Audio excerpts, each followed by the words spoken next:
그 전에 이제 아버님하고 배우자의 상이 있어서 그때 혹시 노회찬 의원이 문상을 오셨습니까? 그렇습니다. 같은 해였습니까? 제가 말씀을 좀 올리겠습니다. 노회찬 전 의원께서 운영하시는 연구소의 출판 기념회가 열리게 한 달 전쯤인 2009년 9월 28일에 제 아버님께서 돌아가셨습니다. 그리고 그 후로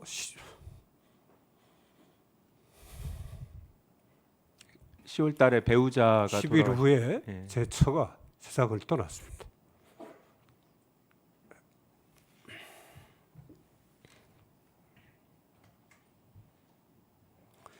노회찬 의원께서 두 번 모두 문상을 놔주셨고, 그래서 제가 그 출판 기념회에 가게 된 것은 그것도 저를 문상 와주신 것에 대한 답례로 가게 된 것입니다. 그러니까 예. 법원 행정처에서도 그런 점이 인정이 되어서 징계를 이 사안은 징계 사안이 아니라고 확인을 했습니다. 미디어 오늘 네, 오늘 국민의힘 의원들이 문제 제기한 부분 중에 하나인데요. 후보자가 2009년 당시 노회찬 전 의원이 운영하는 연구소 출판 기념회에 참여해서 이제 후원금을 기부했고 당시 법원으로부터 구두 경고 받은 일이 있다라고 합니다. 당시 노회찬 의원은 현직 의원이 아니었죠? 그렇습니다. 예, 전 의원이었고 원래 개인적인 친분이 있으셨던 분인 거죠? 예, 인천적 민주노동자 연맹을 하면서 네. 알게 된 저입니다. 얼마나 후원하셨습니까? 당시 출판 기념회에서 후원하신 금액이 얼마나? 30만 원입니다. 30만 원이셨고 그 전에 이제 아버님하고 배우자의 상이 있어서 그때 혹시 노회찬 의원이 문상을 오셨습니까? 그렇습니다. 같은 해였습니까? 제가 말씀을 좀 올리겠습니다. 노회찬 전 의원께서 운영하시는 연구소의 출판 기념회가 열리게 한 달 전쯤인 2009년 9월 28일에 제 아버님께서 돌아가셨습니다. 그리고 그 후로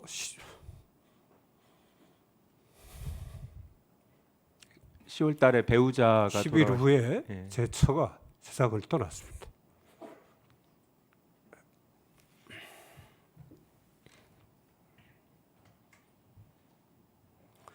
노회찬 의원께서 두 번 모두 문상을 놔주셨고, 그래서 제가 그 출판 기념회에 가게 된 것은 그것도 저를 문상 와주신 것에 대한 답례로 가게 된 것입니다.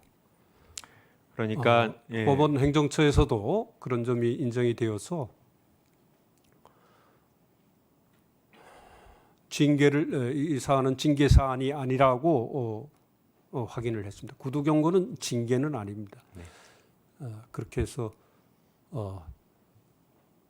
다만 제가 너무나 그 어려운 상황에 있어서 여러 가지 살피지 못한 점은 있는 것 같습니다. 그래서 당시 법원장께서 김희수 전 재판관께서 법원장이셨는데 법원장께서 주의하시라는 그런 말씀을 구두 경고를 해주셔서 제가 흔쾌히 수용을 하고 그 이후로 저희 처신의 하나의 지침으로 삼았습니다. 네. 그러니까 이제 본인도 되게 큰 아픔을 겪으셨는데 이제 노회찬 의원도 낙선 이후에 그 연구소에서 하는 이제 출판 기념회 공식적인 정치인에 대한 후원금이 아니고 그렇습니다. 네, 그 연구소에 대한 후원금으로 내신 거였는데 2009년도 배우자 사별하셨는데 그 이후에 재혼은 안 하셨나 보네요. 네, 못했습니다. 네, 아들 혼자를 계속 키우셨습니까? 그렇습니다. 네, 뭐 많이 힘드셨을 것 같은데 어떠셨습니까? 네, 혼자 사는 사람 많은 분들의 겪는 어려움을 겪고 있습니다. 더하세요. 네. 인천 지역에서 노동 운동을 하셨어요. 네, 당시에 80년대 학생 운동 하시던 분들이 졸업한 이후에 노동 운동, 빈민 운동, 농민 운동 이렇게 참여한 분들 많을 시절 아니었습니까? 아주 많았습니다. 네.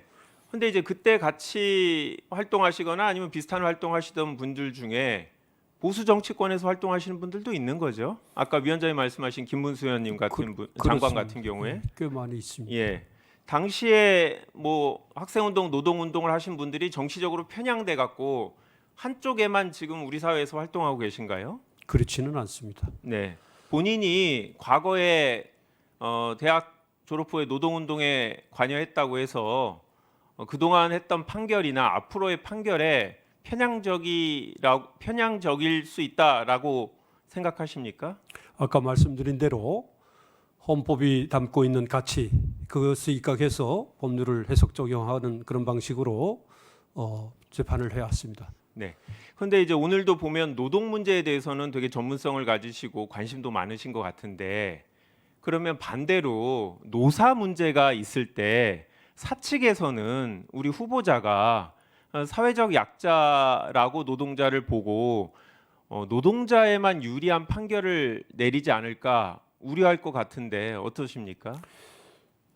꼭 그렇지는 않습니다. 꼭 그렇지는 않고요. 그런데 근로기준법 등 노동법이라는 그 법률이 기본적으로 근로자가 종속적지에 있다고 보고 그 종속적지에 있는 근로자를 보호하는 것이 말하자면 평등하고 그런 관계를 만드는 것이다. 그런 관점에 서 있기 때문에 아무래도 근로자 보호의 관점에서 문제를 바라볼 수밖에 없는데 실질적 결론으로는 가령 예를 들어서 뭐 해고 모욕 확인 사건이라든가 이런 것들에서 항상 승소 판결만 제가 해온 것이 아니고 경우에 따라서는 근로자가 패소하는 원고 청구를 기각하는 그런 판결도 꽤 있었던 걸로 알고 있습니다. 딱 한 가지만 질문하겠습니다. 재산 목록을 봤더니 삼성전자 주식을 딱 한 주만 갖고 계시더라고요. 이유가 뭡니까? 그것은 하도 제가 재산이나 이런 거에 관심이 없으니까 어떤 친구가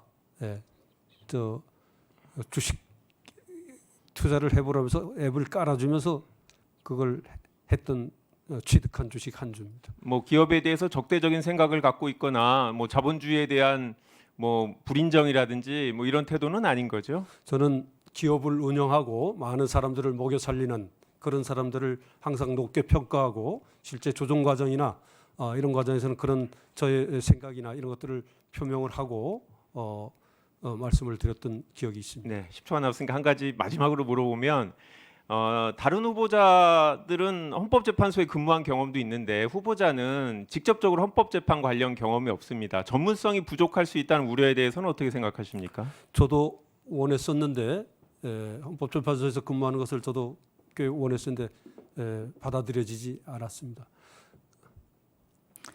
수고하셨습니다.